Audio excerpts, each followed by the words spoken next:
Okay, this afternoon we are doing warrant articles for the Town of Wolfeboro. To my right, Selectmen David Bowers, Brad Harriman, myself, Dave Senecal, Linda Murray, Paul O'Brien, and our Town Manager, Jim Pinio. Before we get started, I'm going to have Linda go through what we're going to be doing in the next month as far as elections and deliberation and elections. Okay, on February 4th, Tuesday, at 7 p.m.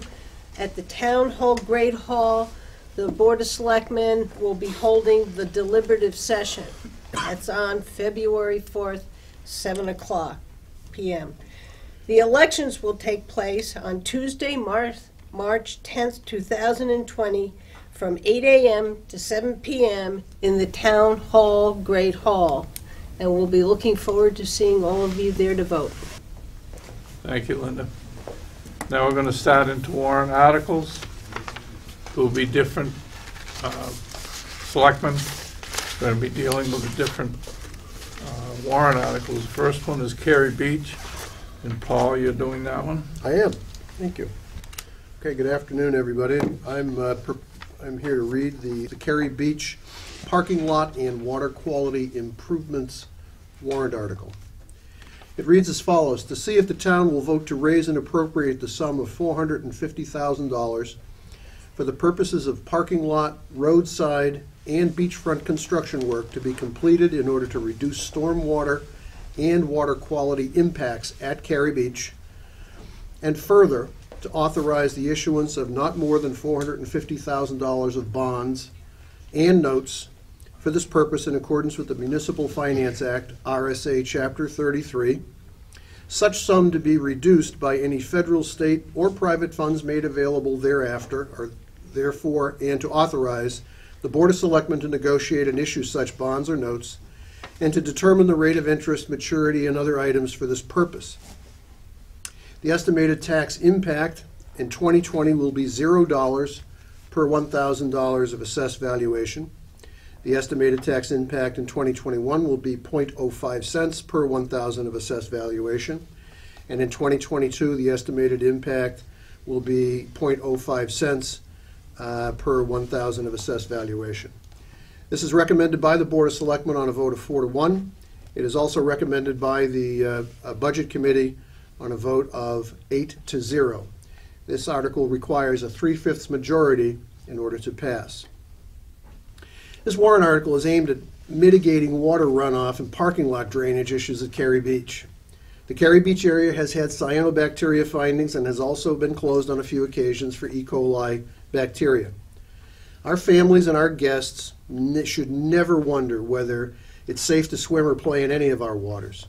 Water quality and safety is our collective responsibility in this town. We hope that you'll approve this expenditure. Hello, my name is Dave Ford, and I work for the Public Works Department, and I'm happy today to talk about this very important project in Carey Beach parking lot and water quality improvements. This is a couple of pictures showing what the condition of the parking lot looks like after a heavy rainfall. You can see we have a lot of runoff, and that creates problems bringing in erosion and soil into the lake, which is a problem. The area around the winter harbor in Carey Beach is what we call a watershed. Within this watershed, we have areas where we have had residential growth over the last 50 years. This residential growth has developed roads and then houses and then driveways and then porches, and as a result of the increased impervious areas within the watershed, we have increased runoff. The runoff is coming from areas up from North Main Street heading down towards the lake, and as it travels and over the years we're seeing erosion and we're seeing increased sedimentation getting into the lake, which is creating nutrients getting in and causing us problems. Okay, so with Carey Beach, our particular concern is the prevailing wind and the water being trapped and the runoff coming down, and specifically Carey Beach, which has a parking lot and heavy use. Now again, summarizing these problems, it's the issue of surface runoff that picks up sediment and winter sand and brings it to the lake. The road drainage along Forest Road and along Carey Beach is also a problem. These bring excessive nutrients, and they feed these little bugs in the lake. They're called cyanobacteria. And those cyanobacteria leave dormant, but if you give them enough nutrients and you give them the right amount of sunlight, and all of a sudden you can have an outbreak. Unfortunately, in 2018 we had an outbreak, and it created quite a concern for the community. These are public health concerns with regards to potentially the water could be hazardous to people using it. We can include closing the beach and limited use to the lake. So these are all potential problems. The outbreak we had, luckily it was late in the year. We had it tested. We found out it was not one of the most toxic cyanobacteria, and it went away after 2 weeks. That's the good news. The bad news is it could come back at any time. So what are we doing? The Board of Selectmen stood firm on this last year and decided that we have to do something right away. We appropriated $50,000 to do an engineering study. We looked at the whole area and looked at the not only surface runoff and erosion, we also looked at the sewer systems, septic systems within the area. We've come up with a plan we're going to show you in a second, and the total construction costs with then final engineering and construction and permitting will be $450,000. The engineering would be scheduled to be completed in permitting. It would start after town meeting, and the project would be put out to bid, and construction would start after Labor Day. Now, with that being said, I've got a drawing here kind of showing the site in two phases. The first piece is the beach. So this would be Forest Road as I'm drawing down through here, and that's going out of town up towards the old airport. Here is the water, in here the existing beach, and we have our nice beautiful beach with our tall pine trees and a grass area here. One of our major issues is drainage coming down the road, creating erosion here where we have some people do kayak and boat launches, and some of the runoff, while not a lot, it does create runoff going towards the beach, taking the beach into the lake. So we have a edge treatment here to get infiltration and to stop that erosion. And we also have some issues on the beach, which we're trying to prevent just normal traffic and or the weather to create additional erosion. So we'll separate the grass from the sand with a landscape timbers. And also we're looking at creating a handicap ADA accessible mat so that people with disabilities or wheelchairs could get into the lake. We'll also organize pathways and put in a handicap accessible porta-john right here closer to where people need it. So those are all good improvements. And then with the parking lot, obviously this is a much bigger area. So again, this is Forest Road coming down as we go back up to North Main Street. The grass area behind the existing bathroom, we have here the restroom, the brick building, excuse me, block building.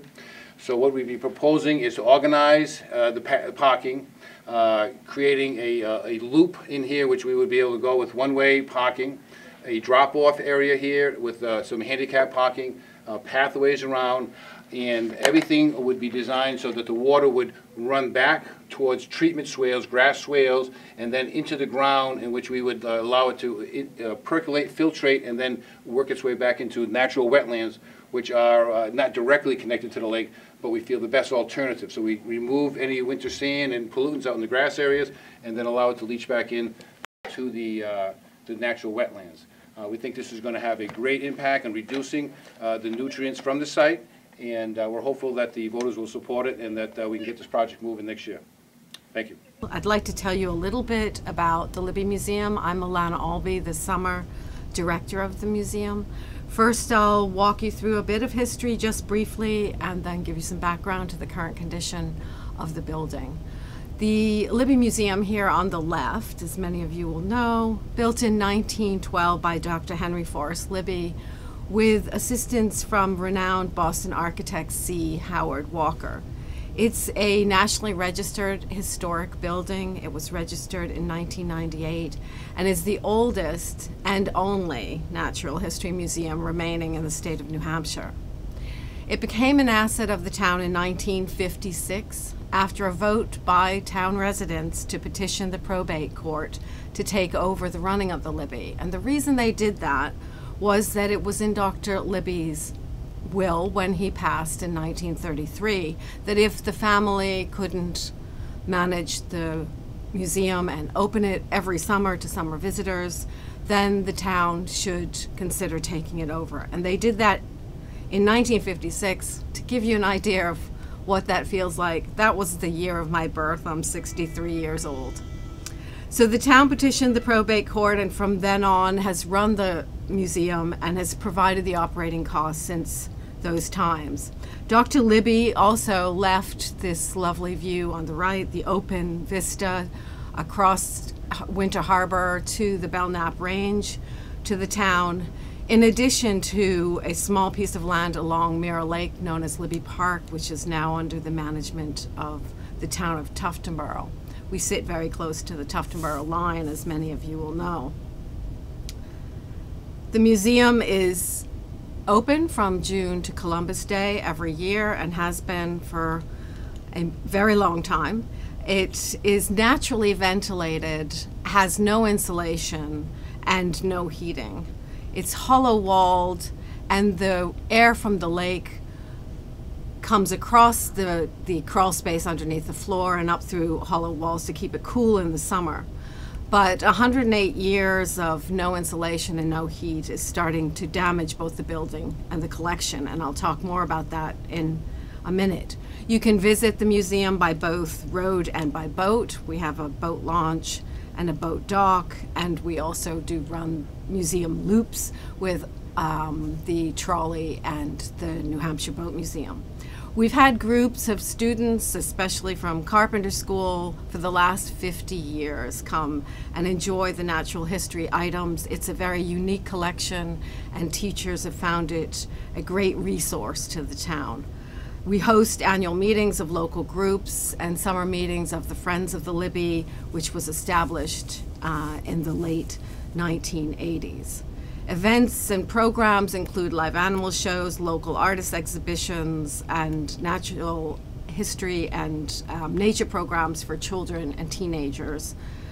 It has about 4,000 visitors every year, and the number of visitors has gone up steadily. On the building itself, you can see here on the right-hand side, that is what it looks like in the winter. We cover all the artifacts with Tyvek covers on the right, and then we open it every spring. What's happening now is there's a very high degree of moisture, and here we see on the left, this is a skunk which is under a case or a vitrine. You can see the mold on the left around his face. That was in November of this year, and it had only been closed, the museum had only been closed about a month.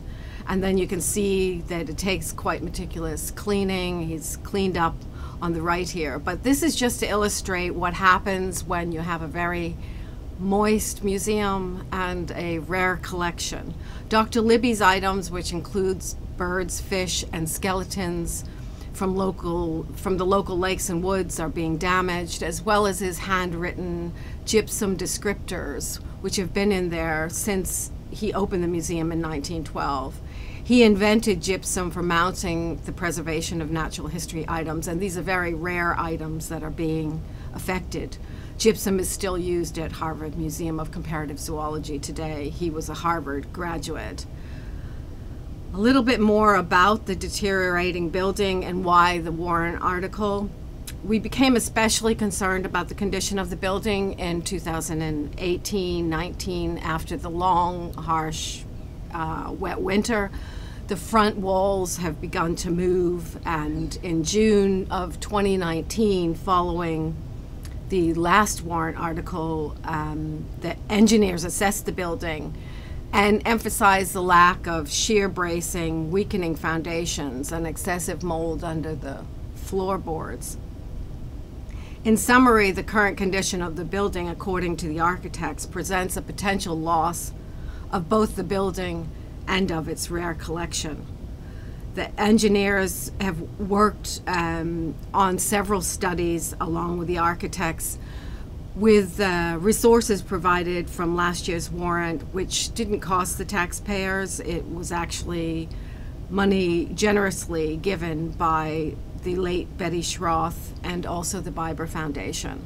So in June, after the last warrant article, we began doing studies. We did a building condition assessment report, a foundation reinforcement report, and actions on that. The floor was reinforced laser movements of the walls, and design and technical drawings for what could be done with the museum to save and restore it.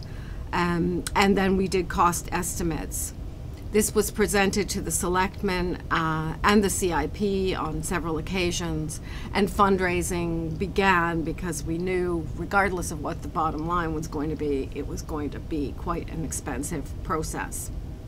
So what's being proposed is visualized here. On the top, you'll see that's the front entrance that we all know and love, and that will not be changed at all with restoration. The bottom slide shows from the north side, as if you're coming from Tuftonboro, it shows the main entrance and on the right-hand side. And then on the left-hand side, with the red arrow, that will be the back new entrance. We're proposing a modest extension which will house both ADA toilets, storage for the collection, a learning and community room, and the HVAC system, which cannot be housed in the current floor plan of the museum itself. Here you'll see another image of what at the top, the new proposed back entrance would look like. We've kept the roof line curved so that it's not visible from the roadside, and you'll see that it is actually across 2 levels so that one is below grade. It's only about 1,200 square feet as a footprint, so it's very modest. I want to emphasize that. It will allow people to enter through the back of the building from the parking lot and through a corridor onto a mezzanine level within the main older part of the building. And I'll show you some 3D images of that in a moment. This is a technical floor plan, so the top arrow shows the back entrance from the parking lot. The size of the parking lot won't be affected. We're actually looking at how we can reconfigure that. We want to ensure that boats and trailers still have a place to park. We certainly want to continue to use it both as museum and parking for those that enjoy the lake in the summer and the winter. So this shows the mezzanine, which will be above the main floor of the museum. Here with the middle red arrow shows the mezzanine. That will have both collection display space and a small elevator down to the main floor. To give you a little bit of a look of what the main floor and the inside of the existing building would look like with a mezzanine, this shows what the mezzanine looks like. It sits against the back wall of the museum, and you'll be able to look out those high-level windows towards the lake. It should be quite beautiful. And then the main display of the collection will be on, as it is now, on the main floor of the museum. All of that would be restored. We'll take the ceiling back to the original. Those items that look like wires are actually reinforcement wires to strengthen the building itself, and the floor would remain the lovely fir floor that it is today. So the total cost of this project is $2.8 million estimated cost, and the construction within that is about $2.5. The soft costs, which include permits and clerk of works, etc., add to that. And so far, we began, as I mentioned earlier, fundraising in June 2019, and in the first 6 months, we've raised over $700,000. We're asking for a $300,000 warrant article, which will put us in total at just over $1 million raised, about 36% of the total cost, and we will continue with the Friends of the Libby, who have put in a lot of effort into fundraising rapidly, for another year. But this is a project, and I must emphasize, a project that needs to be done relatively soon. The building and its collection, as I've mentioned, are in dire need of repair, and we hope that the voters will approve this warrant article. Thank you very much. Article 13, municipal reevaluation. To see if the town will vote to raise and appropriate $200,000 to meet our constitutional and statutory requirement to perform a municipal reevaluation assessment to ensure assessments are at and true value at least every 5 years per RSA 75:8-A. Reevaluation was last performed in 2015. Passage of this warrant article will authorize funds from the town's unassigned fund balance to be used to pay for the reevaluation. This expenditure will not result in any increase to the 2020 tax rate. Estimated tax impact for 2020 is 0 per thousand of assessed valuation. Recommended by the Board of Selectmen by a vote of 5-0.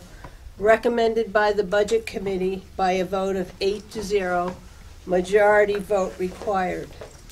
The Board of Selectmen drafted this warrant article in order to use general fund surplus, which is called unassigned fund balance, instead of including the full town property reevaluation costs in the 2020 operating budget. The general fund's expenses appropriated in a given year and not spent are added each year to the general fund's unassigned fund balance, along with any additional revenue. As of December 31st, 2018, the general fund's unassigned fund balance was $2,704,271. Thank you, Linda. Next on our sheet will be the accrued leave time, and Paul, are you taking care of that one? I am, sir. Thank you. Okay, this is Article 14. It's called the Accrued Leave Time Expendable Trust. And the article reads, to see if the town will raise and appropriate the sum of $100,000 to establish an accrued leave time expendable trust fund per RSA 31:9-A to cover costs of unused earned time for union and non-union employees upon voluntary or involuntary separation from employment or retirement. Said fund shall be under the custody of the trustee of the trustees of the trust funds. Furthermore, to name the Board of Selectmen as agents to expend said fund. Estimated tax impact for 2020 is 0.05 cents per $1,000 of assessed valuation.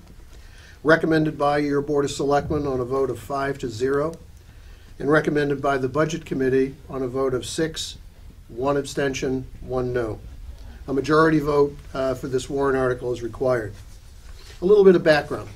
A few years ago, our auditor reminded us of a Government Accounting Standards Board rule, specifically GASB Rule Number 75, which advises government agencies in the quantification and the publication of unfunded liabilities on our books. Our employees are able to save earned time during their employment. And when they leave, we have an obligation to them to promptly pay for that unused portion of their earned time. This warrant article effectively creates a way for the town to set aside monies in a trust for the payment of unused earned time, so that when someone retires or leaves, we don't see a direct hit to the operating budget of our town. This warrant article makes good sense, both financially and is consistent with good accounting practices. We hope that you'll support it. Thanks, Paul. Next on our list of warrant articles is town road upgrades, and Brad will take care of that article. Yeah, the next one, Article 15, Town Road Upgrades, reads to see if the town will vote to raise and appropriate the sum of $850,000 for the purpose of upgrading town roads and drainage systems. The appropriation is non-lapsing pursuant to RSA 32:7 Roman numeral 6, and shall lapse on December 31st, 2021, or upon completion of the project, whichever occurs first. The estimated tax rate impact for 2020 is 42.5 cents per $1,000 of assessed valuation. This article is recommended by the Board of Selectmen by a vote of 5-0, and recommended by the Budget Committee by a vote of 8-0. Majority vote is required. The town has 67.5 miles of roads. The Public Works Department has a long-term plan which evaluates the road condition and suggests different repair strategies, such as complete rebuilds, shims and overlays, or chip seals. I'd like to ask for your support for this article, and I'll now turn it over to Dave Ford to give you more details. Thank you, Brad. Again, just in summary of the problem, we have many miles of roads, and these roads go back some over 100 years. They were never built according to standards we have today, so a lot of the roads need to have a gravel added to them, drainage upgrades, and also all our roads we're looking at now, we're looking at doing what we call best management practices to minimize erosion and runoff into our surface water. So we put in drainage, we put in catch basins to help collect winter sand, and again rip-rapping on ditches to kind of prevent erosion. Our annual road budget, again, it includes three different ways of fixing the roads. Again, a lot of our roads, the culverts were put in back in the 80s, metal culverts, those are rusting and needs to get replaced. Again, we're talking about additional drainage to drain the sub-base so the roads last longer. Sometimes in the roads that are halfway decent, we can use pavement overlays. That's a cheaper alternative, but we got to be careful. If we pave onto roads that are really broken up, that will not last. What we've been doing lately is a lot of reclaiming, and when we say reclaiming, that's when a big machine comes in and grinds up the existing pavement, mixing it with the sub-base, and then laying it out, and then sometimes we add gravel to it. Sometimes we just base pave, put in a good 2-inch base and an overlay. But sometimes when the roads are really bad, we go for major road reconstruction. Again, I can't underestimate the amount of importance on drainage, and I think we have been focusing on drainage over the last 10 years, and I think that is helping these roads last. So in 2020, our plan is one major road. Bryant Road is a connector road between College Road and Route 109. It's about a mile long, and we are looking at a total rebuild of reclaiming, grading, drainage, and base paving in 2020. We're trying to get that out to see if we can have it be done by local contractors, trying to bid it out. Allen Road is a smaller project which we're going to do in-house. Again, it's a rebuild, reclaiming, regrade, and adding crushed gravel. Pine Street and Lane Street are just completing projects that were already started. Pine Street was a big job that was done last year, so now it's just a matter of the overlay. So we need to overlay the pavement. And same thing on Lane Street, about 350 feet that needs to be taken care of. So with that, our estimate is about $850,000, and that could change. But again, it's a very important warrant article. It's one we have every year, and we appreciate the support of the taxpayers in the past and look forward to your support this year. Thank you. Next on our list of warrant articles is the operating budget. And Paul, you're going to take care of that? Thanks, Dave. This is the 2020 operating budget warrant article. And it reads as follows: to see if the town will vote to raise and appropriate as an operating budget, not including appropriations by special warrant articles and other appropriations voted separately, the amounts set forth on the budget posted within the warrant or as amended by the vote of the first session for the purposes set forth therein, totaling $28,043,555. Should this article be defeated, the operating budget shall be $27,886,886, which is the same as last year's operating budget, with certain adjustments required by the previous action of the town or by law, or the governing body may hold one special meeting in accordance with RSA 40:13, sections 10 and 16, to take up the issue of a revised operating budget only. Estimated tax impact for 2020 is $5.34 per $1,000 of assessed valuation. This budget is recommended by the Board of Selectmen on a vote of 5-0.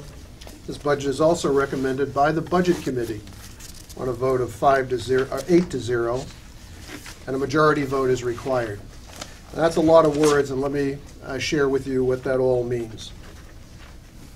The 2020 operating budget is 0.15% greater than last year's budget.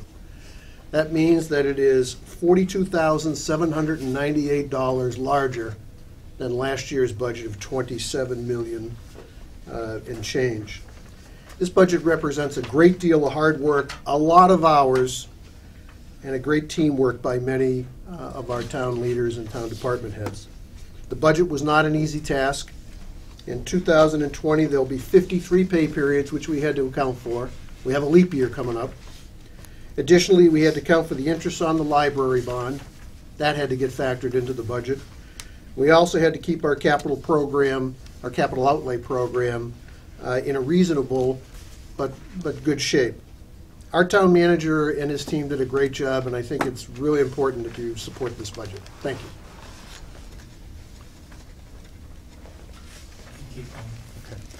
Next is Article 17, the recreational dock repairs, and I will read that warrant article.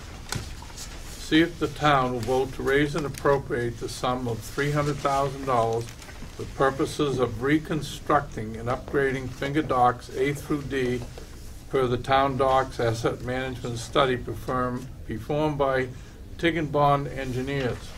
$170,000 will be raised via general taxation. $130,000 of funding will come from U.S. Fish and Wildlife Service Tier 1 Boat Infrastructure Grant, BIG, through the New Hampshire Department of Environmental Services. The estimated tax impact is .085 per thousand. It's recommended by the Board of Selectmen 5-0, recommended by the Budget Committee 7-1. And I think Mr. Ford is going to go through the infrastructure of this warrant article.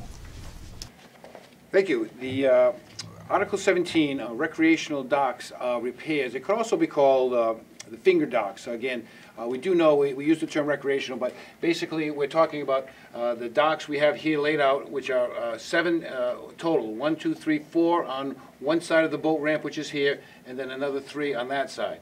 The bigger docks where we have the Mount Washington come in and some of our other bigger boats are on this side. This warrant article is looking at specifically the recreational docks on this side here. We're looking at breaking this project into multiple phases so that we can afford it, and also we're trying to take advantage of a new grant that has come available to the town in the form of a boat infrastructure grant through the New Hampshire Department of Environmental Services. So again, just recapping the problem, our docks are aging. The last time they were worked on was the turn of the century, about almost 20 years ago. The surface is starting to splinter now, so they definitely need to be replaced. And when we did our analysis a few years ago, we found out that structurally they don't meet code, so we do need to take care of that.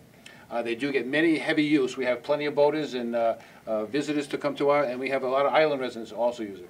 And again, Mother Nature and Father Time continues to do its havoc on that. So again, it is time that these get replaced. So the solution, we had done a detailed dock inspection and to develop an asset management plan looking at all the needs, not only in the docks, but in the commercial dock and the bulkhead area around the dockside restaurant building. We have developed a long-term plan, and we have an engineer's estimate for these repairs. And we are now currently working on these plans, permits, and the grant application.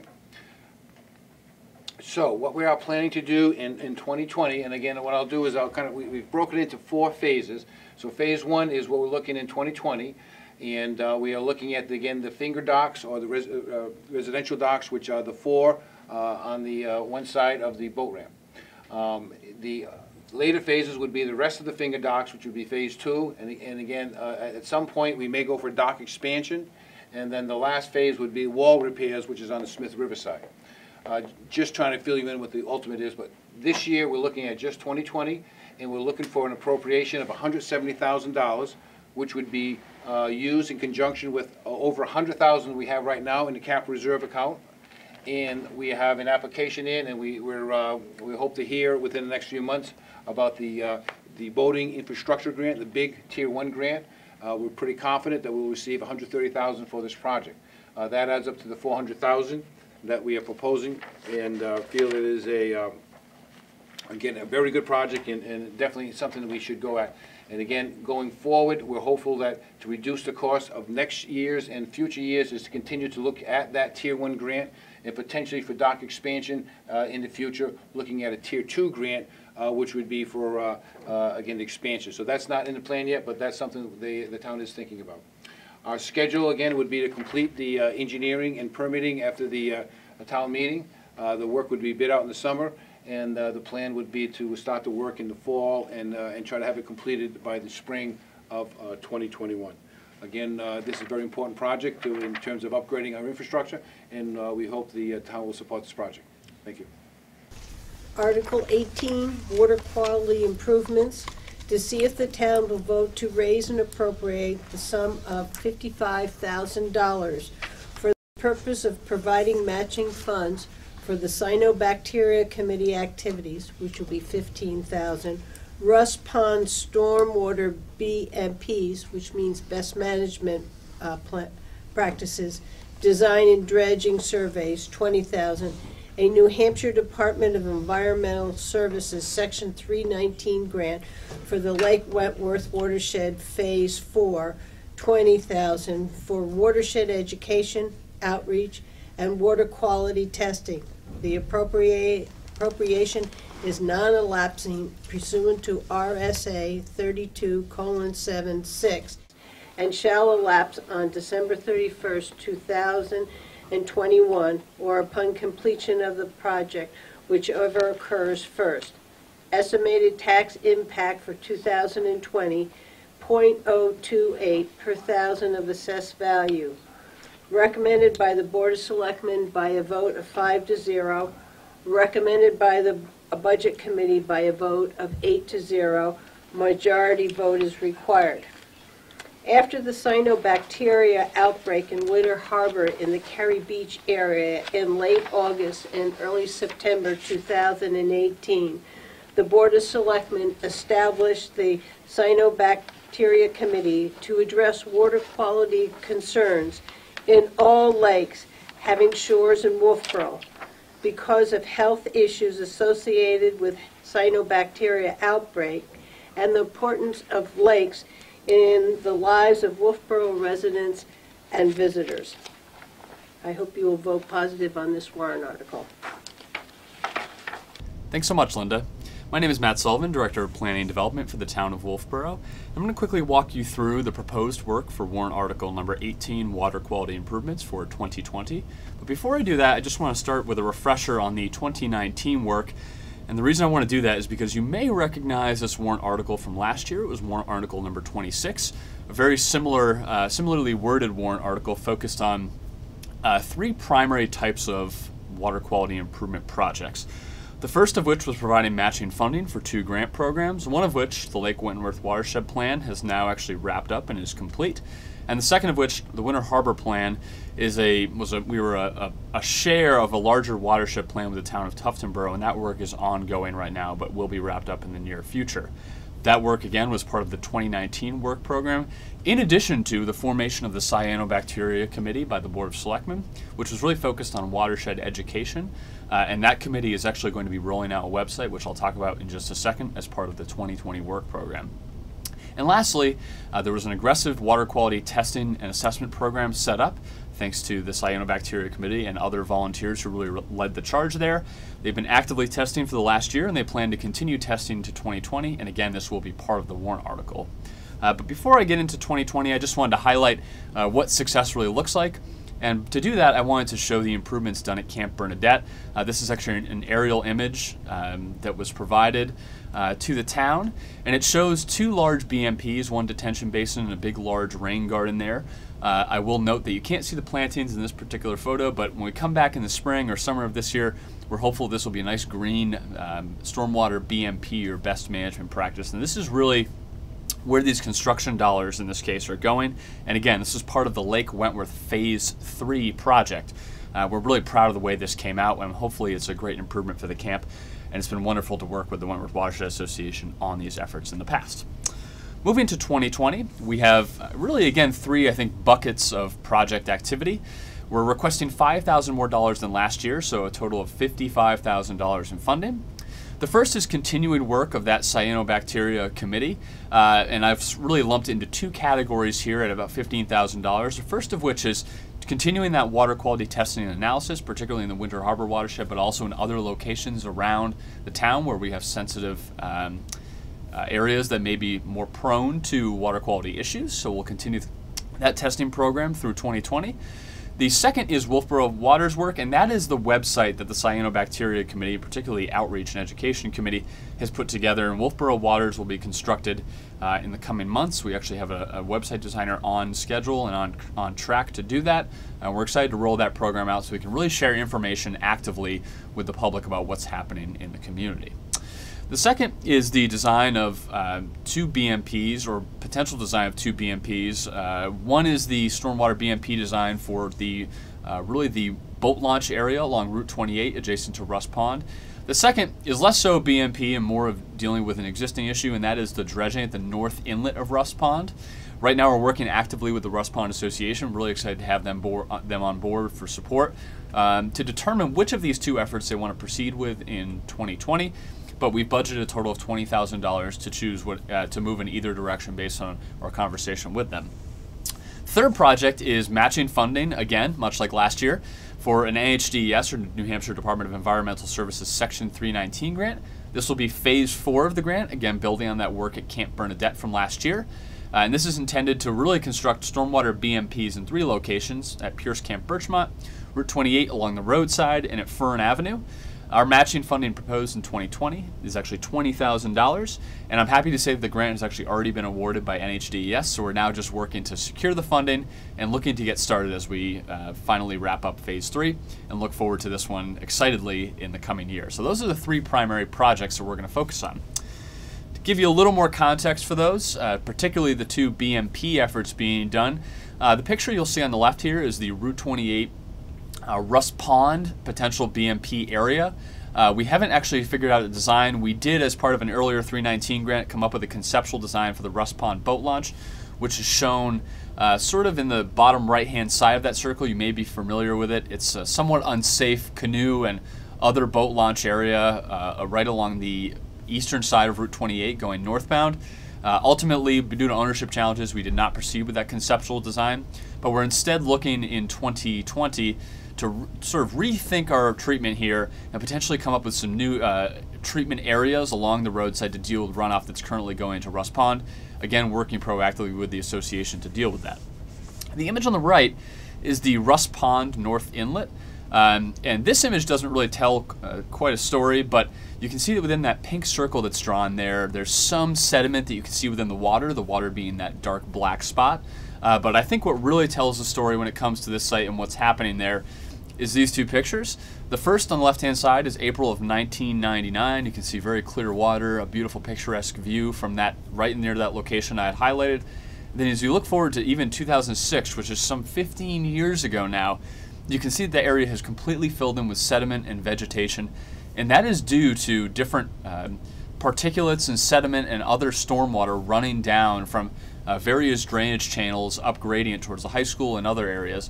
And our goal as part of this 2020 appropriation is to actually work with the Russ Pond Association, NHDES, and other stakeholders, developing a plan to not only dredge the area potentially in the future, but to also come up with a mitigation strategy for those other areas up gradient that may be contributing to this. And we expect that NHDES is going to ask us to do just that.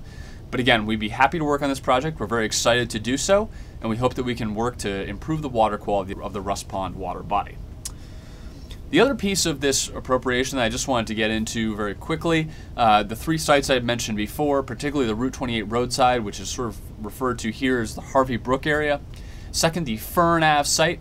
And third, the Camp Birchmont site, all of which are around Lake Wentworth. This is the subject of our Phase 4 Wentworth Watershed Implementation Grant. We're really excited to work on this moving forward. And again, being Phase 4, we've had 3 very successful phases to date, and we hope that we continue that work. We have actually developed conceptual designs already. I just wanted to show a sampling of those here.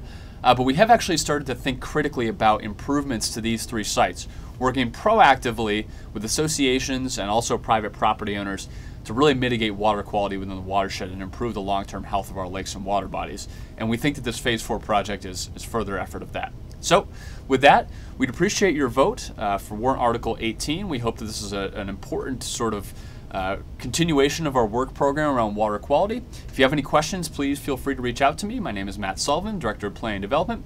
Best way to get in touch with me is planning director at wolfeboronh.us or at 569-5970. We look forward to talking to you more about this. Thanks so much. Okay, Article 19, Public Safety Facility, Architecture and Engineering Fees. See if the town will to raise and appropriate the sum of $100,000 for the purposes of providing architectural and engineering fees for public safety services facility planning.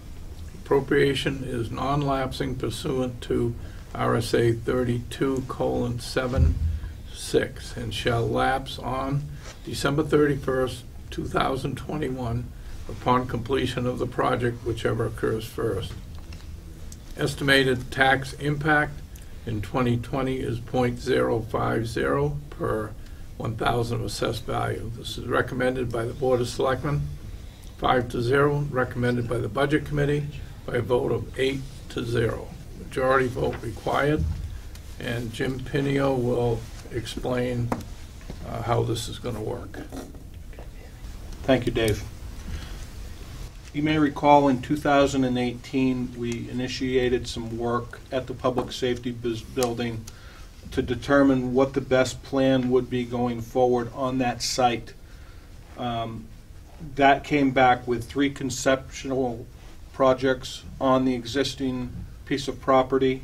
All 3 of those projects were in the range of $12 million.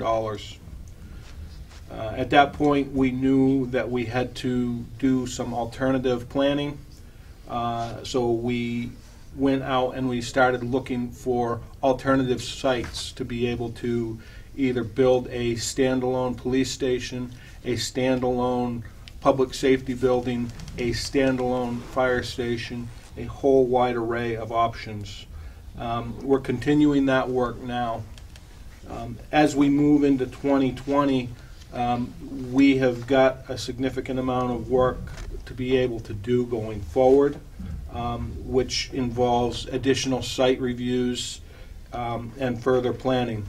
This project going forward has been supported by the Board of Selectmen, and we need to continue this work so that we're well prepared to bring you a public safety building that is affordable to the taxpayers and meets the needs of our public safety departments.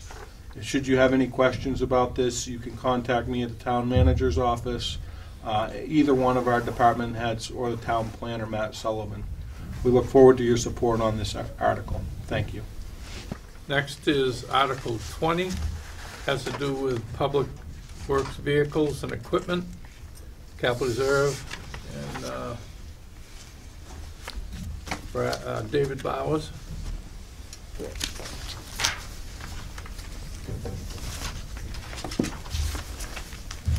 The article reads, to see if the town will vote to raise and appropriate the sum of $175,000 to be placed in the existing Public Works Vehicles and Equipment Capital Reserve Fund.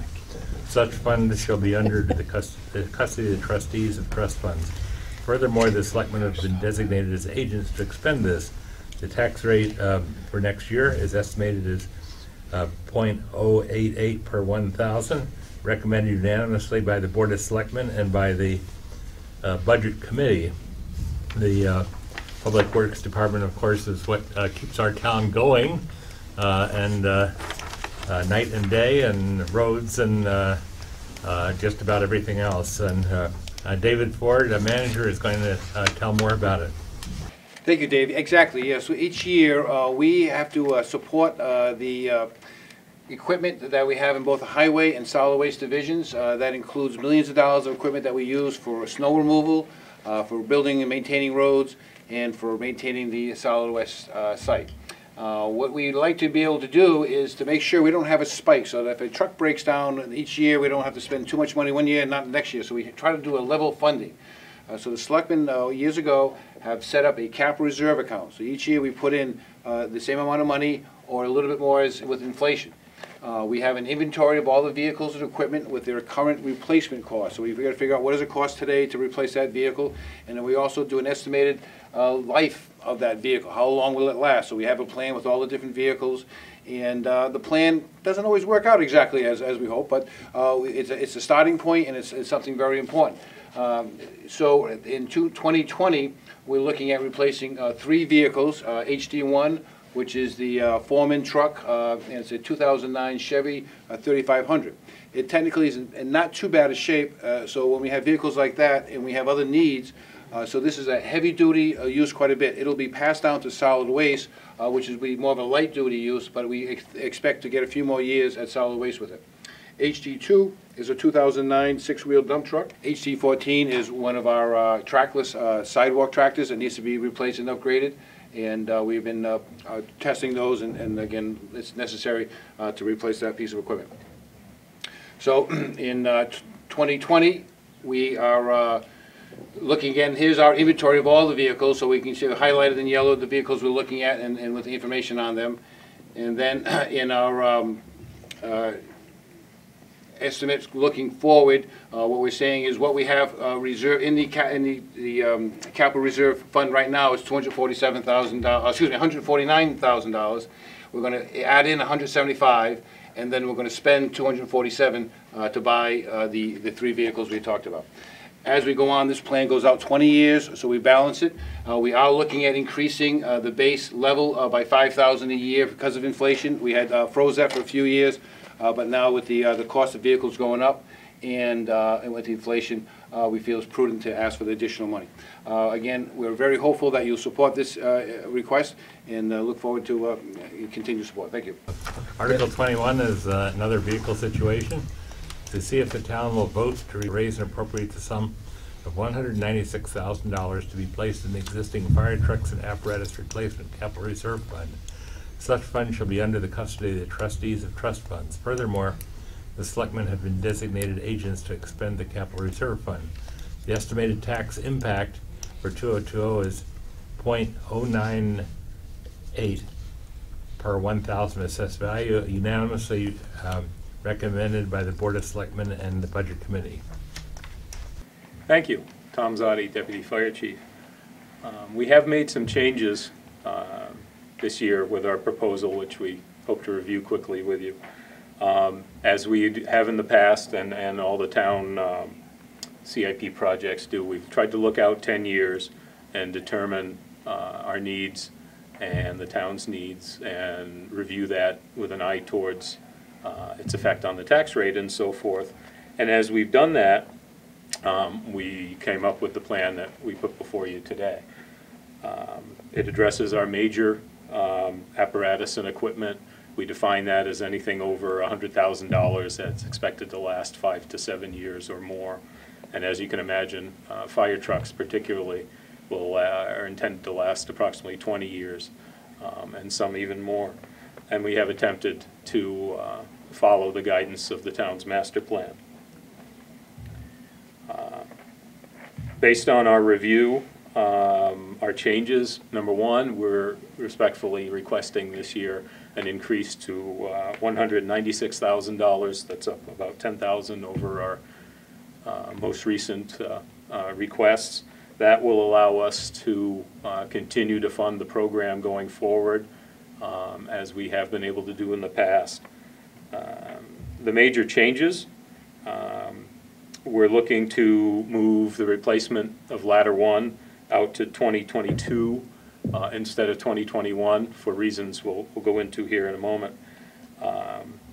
As part of that, and there are some moving parts here, as part of that, we're proposing to trade in engine 3 in 2022 with that trade-in value helping offset the cost of ladder 1.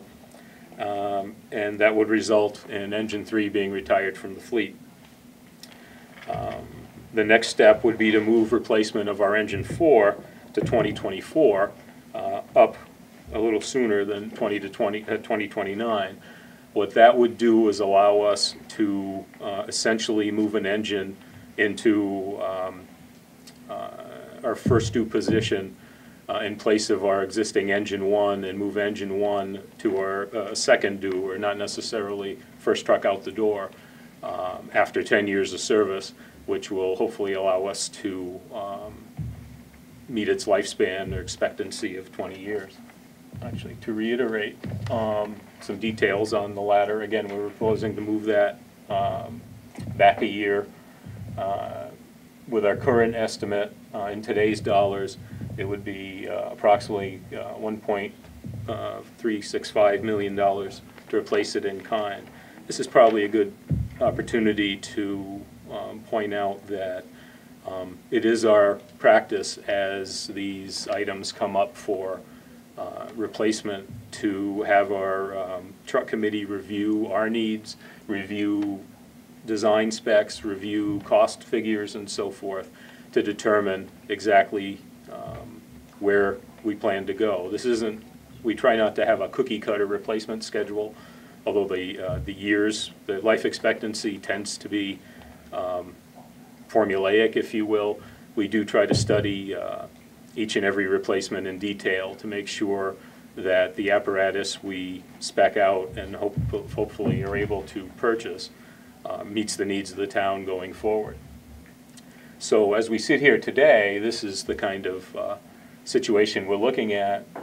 We do have an active truck committee that is studying this sort of thing. We will review the specs and so forth, review cost figures, and develop specific proposals as we move forward and closer to the actual replacement of the various apparatus. As I mentioned earlier, Engine 3 is a 2003 Freightliner Central States pumper tanker.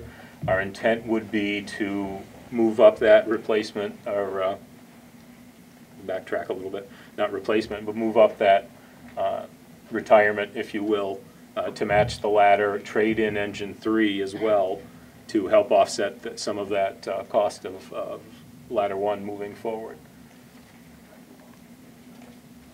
Our third project as part of this would be to replace Engine 4 in 2024. Our current Engine 4, the details are listed here. The intent would be, at this point, again, we review this almost continuously, but at this point we'd be looking to replace it with something similar to our Engine 1, which is a bit smaller and more maneuverable, which would essentially, again, take that first due position and allow Engine 1 to live out its lifespan, if you will, as a second due engine. In other words, not necessarily the first truck out the door on most calls. Again, that's a way to, going forward, make sure, or hopefully ensure that we meet the expected lifespan of these vehicles and the replacement schedule that we have put forward. The reason we're able to do this is in 2018, the town's ISO rating was updated. And as part of that review process, it became clear that we could go with or reduce the fleet by 1 and still not lose any credit with the ISO, the Insurance Services Organization, that produces the statistics and so forth that help set primarily commercial but overall insurance rates for the town. That being said, it made sense to look at revising our capital improvement program with an eye toward keeping the cost to the taxpayers down and at the same time maintaining, and in our case, improving our ISO rating. So in summary, again, we're asking for $196,000 for the Capital Reserve Fund, and we do continue to study our needs going forward with an eye toward getting the best value for the taxpayer's dollar. Any questions? And as I can imagine, this does generate some questions as we've kind of touched on multi-million-dollar purchasing here. Feel free to contact myself at the email or phone number here, as well as our Chief Scansey, who will be able to answer questions as well. We ask you for your support. Thank you. Okay, the next is Article 22, Building Maintenance Capital Reserve Fund. See if the town will vote to raise and appropriate the sum of $50,000 to be placed in the existing Building Maintenance Capital Reserve Fund established for the purpose of making needed repairs, performing needed maintenance on town's building facilities. Said fund shall be under the custody of the trustee of trust fund. Furthermore, the Board of Selectmen have been designated as agents to expend this capital reserve fund. Tax impact for 2020 is .026 per thousand. Recommended by the Board of Selectmen 5-1. Recommended by the Budget Committee on a vote of 7-1. Majority vote required. And our town manager will explain this warrant article. Thank you, Dave. The Building Maintenance Capital Reserve Fund allows us to maintain 23 of our buildings under the general government. Throughout the course of the year, we do have incidents that occur in our buildings, maintenance issues that arise, and we have to come up with funds to be able to absorb those impacts without putting too much stress on the department's budgets. We have a process that the department heads have to go through to be able to access these funds. This fund came into existence in 2016, and it's paid dividends moving forward. In 2017, we had emergency repairs at the Town Hall with regards to the sewer line, which helped to reduce the impact on the operating budget for the town building. Most recently, in 2019, we had 3 items that hit this particular budget, which would have been an exhaust system for the generator at the public safety building, painting for the railroad station downtown, and we replaced some lighting at the highway garage. All of these projects came to me from the department heads, at which time we brought them in front of the Board of Selectmen for authorization to expend funds to complete the projects. Right now, we have a couple of anticipated projects in 2020, with those being the painting and repairs at the Clark Complex, estimated at $20,000, and highway garage doors at an estimated cost of $10,000. We hope to have your support on this article so that we can continue to do a better job at maintaining our buildings and reduce the impact to our departments so they can maintain the buildings without being stressed over where the funds may come from. Thank you very much. Okay. Next is Article 23, and Linda. Article 23, the Bridge Falls Path Lighting Capital Reserve Account, Establishment and Contribution.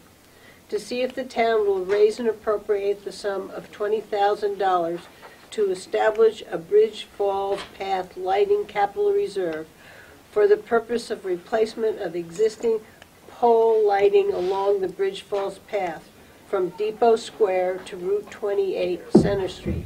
Said fund shall be under the custody of the trustees of trust funds. Further, to authorize the Board of Selectmen as agents to expend from this capital reserve fund. The estimated tax impact 2020 .010 per thousand of assessed value, recommended by the Board of Selectmen by a vote of 5-0, recommended by the Budget Committee by a vote of 8-0, majority vote required. Over the last few years, the town has had trouble with the lights along the Bridge Falls Path. The establishment of this capital reserve account will allow the town to start saving for the replacement of the light poles from the start of the Bridge Falls Path at the railroad station to Route 28. And I would like to turn the presentation over to Christine. Thank you. Christine Collins, Parks and Recreation Director, and we are excited to open this capital reserve for Bridge Falls Path, which is a very popular path adjacent to Foss Field. It is highly used for bikes, walking. We see a lot of people with their dogs. People are using it to get to Foss Field, and we are trying to be proactive because it is 25 years of electrical wiring that needs to be upgraded. So looking at the poles and what we have, there's different ways we can go with it. We are trying to have it be aesthetically pleasing to the eye for the poles that are visible through the water line and by the field. As you head into the woods, what we're trying to do is make sure as the poles are higher up that the lighting is spread out evenly to help light the area for the bikes and walkers to go through. Our hopes is to grow this fund so we can spend appropriate funding. We would appreciate your support for this article to help upgrade this amazing space for the Parks and Rec Department. Thank you. Warrant Article 24, Abenaki Ski Area Capital Reserve Fund. To see if the town will vote to raise and appropriate the sum of $17,750 to be placed in the existing Abenaki Ski Area Capital Reserve Fund previously established for the purpose of purchasing or repairing snowmaking equipment, the groomer, light poles, and mechanicals, electrical, and safety equipment related to the Abenaki Ski Area. Said fund shall be under the custody of the trustees of trust funds. Further, the Board of Selectmen have been designated agent to expend this capital reserve fund. Estimated tax rate 2020 .008 per thousand of assessed evaluation. Recommended by the Board of Selectmen by a vote of 5-0. Recommended by the Budget Committee by a vote of 7-4 and 1 abstention. Majority vote required. This warrant article will add to the existing Abenaki Ski Area Capital Reserve account, which is the town saving account for future replacement of town purchased equipment and the donated equipment from the Friends of Abenaki. And I will turn this over to Christine. Thank you, Christine Collins, Parks and Recreation Director. This Capital Reserve Fund has been huge for Abenaki Ski Area. We have utilized it in many instances for a groomer repair we had. We've obtained a new rope every time. Our rope usually lasts for about 3 seasons. So this is actually very important to Abenaki Ski Area. We do have the budget, but it doesn't always cover these bigger expenses. Currently, we had a groomer repair that we needed to make happen, which we were able to do, to buy us some time until we were able to afford the groomer that we need for the area. So we would request that you support this fund because it is very useful for Abenaki Ski Area, and if you have not been there, you are missing out on a huge gem that our town has. So it is your duty to get your body over to Abenaki Ski Area so we can see you. Even if you're not a skier, you should get over there because Abenaki Ski Area is not utilized just in the winter. We are utilizing it year-round. We have some great trails over there. We have a nice bathroom facility, and it's just a great space. Plenty of picnic tables. Come and have lunch. We hope that you support this. Article 25, Dispatch Equipment Capital Reserve Fund. Reads as follows. To see if the town will vote to raise and appropriate the sum of $50,000 to be placed in the existing Dispatch Equipment Capital Reserve Fund for the purpose of replacement of the dispatch console or other related equipment, installation, and related expenses. Said fund shall be under the custody of the trustees of the trust funds. Furthermore, the Board of Selectmen have been designated as agents to expend this capital reserve fund. Estimated tax rate impact for 2020 is 2.5 cents per $1,000 of assessed valuation. This is recommended by the Board of Selectmen by a vote of 5-0, recommended by the Police Commission by a vote of 3-0, and recommended by the Budget Committee by a vote of 8-0. Majority vote is required. The current system is antiquated and is no longer supported by vendors, so I ask you for your support for this article, and I'll turn it over to Chief Rondo for a further explanation. Thank you, sir, very much. Hi, I'm Chief Dean Rondo, Wolfeboro PD.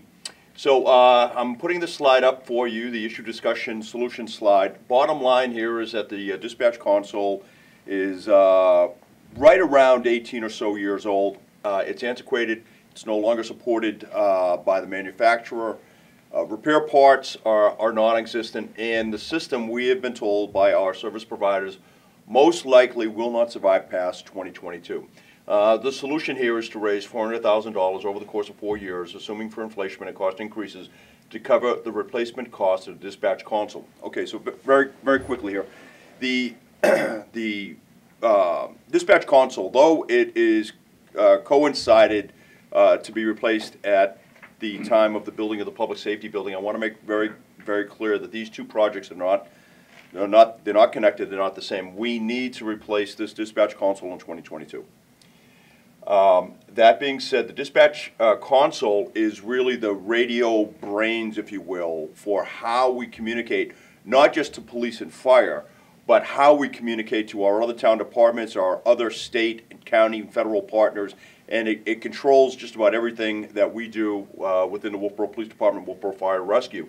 It provides the common operating picture that your public safety personnel and indeed the town leaders need to address emergencies and crises that occur from time to time. So this is a very, very critical piece of infrastructure. I hope you support it. And the reason that we're breaking it up, obviously, over the course of 4 years is to avoid a one-time tax increase to the town. So again, we hope you would support this. This is a very important piece of equipment, and thank you very much. Okay, Article 26, police vehicle purchase. See if the town will vote to raise and appropriate $59,255 to purchase a new police cruiser and ancillary cruiser equipment. Said appropriation to be offset by $13,000, which represents a portion of accumulated revenues in the Special Police Detail Revolving Fund, created by Article 23 in 2006, which is accumulated from special details in prior years, and $46,255 from general taxation. Additionally, to dispose of an existing cruiser by sale, auction, trade, or disposal, whichever is in the best interest of the town, and any said funds from such sale to be deposited into the town's general fund. Estimated tax rate impact 2020, 0.023 per thousand. Recommended by the Board of Selectmen, 5-0. Recommended by the Police Commission, 3-0. Recommended by the Budget Committee, 7-1. I'll turn this over to Chief Rondeau for further explanation. Thank you, sir. I'm Chief Rondeau, Wolfeboro PD. So again, issue discussion, solution slide for you. The bottom line here is our vendor that we purchase or have purchased the vehicles in the past. Ford Corporation has stopped making Crown Victorias, and then they've recently stopped making sedans entirely. They've gone almost exclusively to SUVs. The other problem here is that when they change out, when a vendor like that changes out a equipment model, of course, all of the equipment that we have doesn't fit in there. So, for example, the cages in the back, the radio consoles, and so forth and so on, all that needs to be purchased new. So that's causing a bit of an expense relative to this, but what we've done here is used portions of monies that are in the police special detail revolving account to help defray the cost of this. That brings it down to a more reasonable amount of money. So $13,000 is already in our possession, essentially, and then we need to raise the remainder of it through taxation. Beyond that, we're trying to get to a 10-year life cycle where we're able to use our patrol cruisers for 10 years or more in order to spread out the mileage amongst the fleet and increase the lifespan of the vehicles. By doing so, we hope we get onto a plan where we are buying and purchasing a cruiser every other year to help save the town money. In this particular case, the detective's vehicle, which is scheduled to go out of service in April of 2020, we know is unsafe and will not pass inspection. Now, the bottom line is everything is repairable, but the issue becomes how much money do we want to put into a vehicle that may only be worth $300 or so. So I think at this point in time it makes sense to replace that vehicle in the fleet with a newer vehicle. So you see here that the solution is to raise the necessary funds, marry them up with the remaining monies in the police special detail revolving account, and make that purchase. We would hope that you support this. Cruisers obviously are very important. It is how we get to calls for service and how we respond to emergencies. That being said, I look forward to your support, and thank you very much. Article 27, Water Department backhoe. To see if the town will vote to raise and appropriate the sum of $120,000 for the purpose of purchasing a backhoe for the use by the Water Department for general service. The amount of $120,000 should be transferred from the water fund surplus. This expenditure will not result in any increase in the tax rate. Estimated tax rate impact 2020 is 0 per thousand of assessed value. Recommended by the Board of Selectmen by a vote of 5-0. Recommended by the Budget Committee by a vote of 8-0. A majority vote is required. Replacing town equipment such as a backhoe provides the town staff with the tools they need to provide general service to the Wolfeboro residents. And with this, I'll turn it over to Dave Ford. Thank you, Linda. Dave Ford with Public Works and the Water and Sewer Utilities Department. This article is requested to purchase a new backhoe for the Water Department. The Water Department has a separate department with finances being separate from the highway and the solid waste. And similar, in this situation, our water backhoe gets very heavy use. We share equipment between departments also. The backhoe is used to clear fire hydrants after every storm. You'll see out there, but that's important. The hydrants don't do any good if they get piled on snow. So we have over 250 hydrants that have to be cleaned after every storm. Water main breaks all year long. That machine is used on.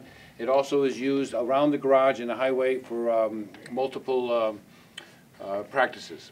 The solid waste division, which is a separate division, but it has a used backhoe up at the solid waste facility, and it's used to move material around the site and do some compaction. That machine is a lighter duty and does not leave the site, doesn't travel, where the water department is traveling on the road and does heavy mileage. The solid waste division backhoe has serious mechanical problems which we've been putting off. The water department backhoe had some problems, we took care of them. So we've extended the useful life of the water department backhoe, and what we'd like to do is replace the water department backhoe with the new one, but then instead of trading in the water department backhoe, we're going to pass that down to solid waste, get a few more useful years out of it, and then the water backhoe will be used as a trade-in to defray the cost of the new machine. So that is the plan. We think it's a good plan because we're, again, trying to manage our equipment the best we can to get the most out of it. Again, this is just looking at the type of material. The WS6 is a John Deere 2002 with over 7,000 hours on it. It's in fair condition. Like we said, we had significant work done over the last 3 years, and because of that reason, we'd like to keep it and then trade in the 2000 John Deere, which has a little bit more hours, but it's in poor condition, and we have not been putting in the maintenance, but it will need to if we keep it. So that's the plan. Again, we're hopeful that the voters will support that. This is coming out of the Water Department funds, so there will be no increase in the tax rate. And again, we appreciate your support on this article. Thank you. Article 28, ME2 bucket truck purchase. To see if the town will vote to raise and appropriate the sum of $280,000 for the purpose of purchasing a bucket truck for use by the Municipal Electric Department for general system maintenance and incident response. The amount of $280,000 shall be transferred from the Electrical Enterprise Fund surplus. This expenditure will not result in any increase in your tax rate. So the estimated impact on taxes in 2020 is $0 per assessed valuation. This was recommended by your Board of Selectmen on a vote of 5-0. It was also recommended unanimously by the Budget Committee by a vote of 8-0. A majority vote is required. Quite simply, the Municipal Electric Department needs to replace the bucket truck. It's 10 years old and it's well past its useful life. The town's municipal electric team does a great job taking care of its assets. And it also takes a lot of time to cost out how much the annual cost to maintain those assets are. That's what you should expect from them, and that's what they do. This is a worthy expense. It's also a safety expense as well. There's no impact on the tax rate. Funds have already been set aside from the proceeds of your electric bill. I'm going to turn it over to Barry for further explanation of the need. Thank you, Paul. Like you said, this is a replacement of one of our two existing bucket trucks, which is 10 years old at this point. It's a 52-foot material handler, which means not only does it have occupy an individual, a line worker in the bucket, but it's also capable of lifting and hauling transformers and large gear. It is one of our primary vehicles. Like I said, we only have two of them. It is used daily for new construction, maintenance, also as well as emergency response. It was purchased in 2010. It's probably a 10, 11-month build time on these, so it'll be 11 years old upon taking new delivery of this truck. The current mileage is 65,000 miles. It has approximately 6,100 miles at this point. And the repair costs and maintenance have approximately $29,782 that we've put into this year to date. A lot of that had to do with some of the retrofitting of the emission systems that was done at the time, the year of this truck, in order to meet today's standards. And some of those things really didn't match up with the engine of the time. So we've put a fair share of money into this truck, and it still continually has some issues. As said, this project will be funded from the Electric Department's unrestricted fund balance. It's not funded by the tax rate. It has no effect on the tax rate, and it will have no effect on the existing kilowatt-hour electric rate because these projects are actually built into our current rate that exists today. Appreciate your support on this, and thank you very much. Article 29, ASME contract agreement. To see if the town will vote to approve the cost item included in the collective bargaining agreement reached between the Board of Selectmen and local number 534 of the American Federation of State, County, and Municipal Employees, also known as ASME, which calls for the following increases in salaries and benefits at current staffing levels. For the year 2020, estimated increase in wages is $39,915. Estimated increase in benefits, $7,324, for a total increase in the 2020 budget of $46,239. The warrant article continues on with, and further to raise and appropriate $46,239 for the current fiscal year, such sum representing the additional costs attributed to the increase in wages and benefits required by the new agreement over those that would be paid at current staffing levels. Estimated tax rate impact for 2020 is 0.023 cents per assessed valuation. Recommended by the Board of Selectmen by a vote of 5-0. Recommended by the Budget Committee by a vote of 5-4, 1 against, and 2 abstentions. This particular bargaining agreement, you should understand, represents 33 of our town employees. We sat down with the ASME group. We negotiated out a contract which we felt was fair for them and was fair to you, the taxpayers. This is a one-year contract. We will have to go into negotiations in 2021 to secure another contract. We believe that this is a fair contract. We believe it has captured some efficiencies, and we hope that you support our employees and us by supporting this warrant article. Thank you very much. Okay, Article 30 has to do with the Conservation Commission and Whiteface Mountain. David Bowers will read the article. Article 30, Whiteface Mountain Conservation Easement, as has been said. The wording is to see if the town will vote to replace a conservation easement on the town-owned portion of Whiteface Mountain, TM 36-1, see the deed recorded on book 3051, page 87, with said easement to be held by the Lakes Region Conservation Trust. The estimated tax rate impact is 0 for this year.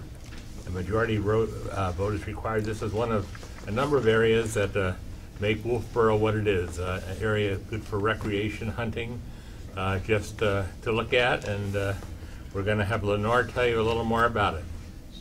Hi. Hope you'll indulge me. I'm actually going to read a prepared statement because I'm new to this.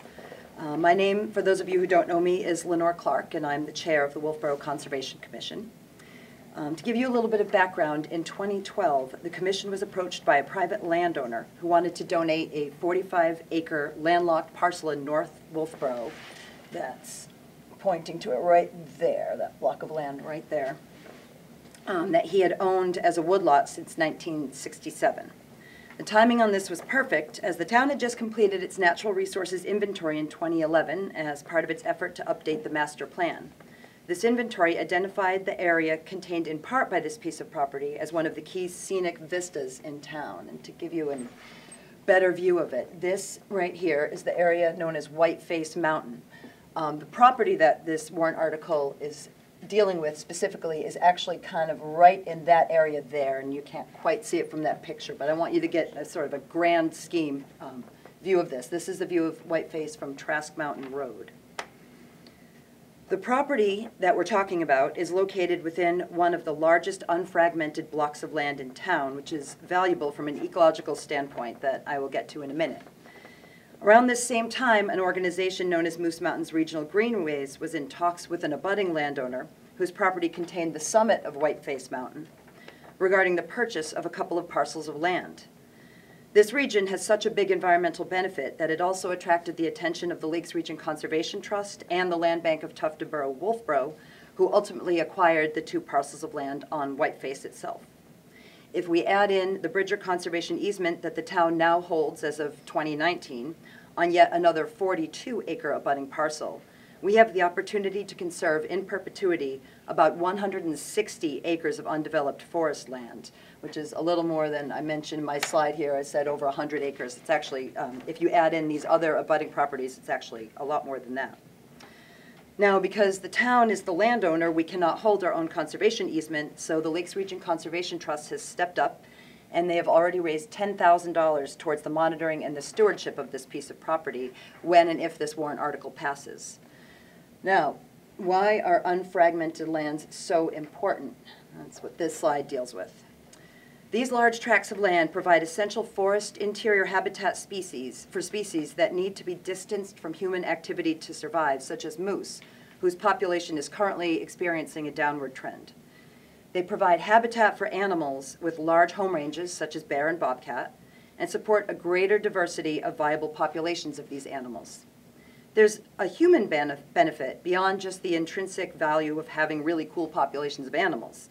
Unfragmented blocks of land enable owners to conduct economically viable timber harvests, which is something that is allowed in this conservation easement. They minimize conflicts between managed forests or farms and development, and they offer recreational opportunities for residents and tourists. For example, at the time that this particular parcel was donated, there was a skidder trail off of Cowper Road that was being used by more experienced backcountry hikers.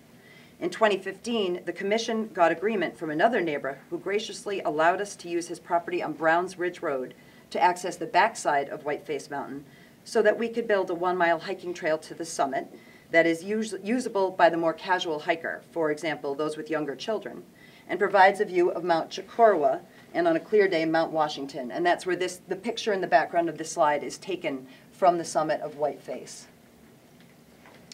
This property also contains a portion of Young's Brook, so placing an easement here will help protect ecologically important streamside habitat. And as the selectmen mentioned, there is no tax impact to this project. So I want to wrap this up by saying thank you to the voters for your time, and I hope you will come out and support this warrant article in March.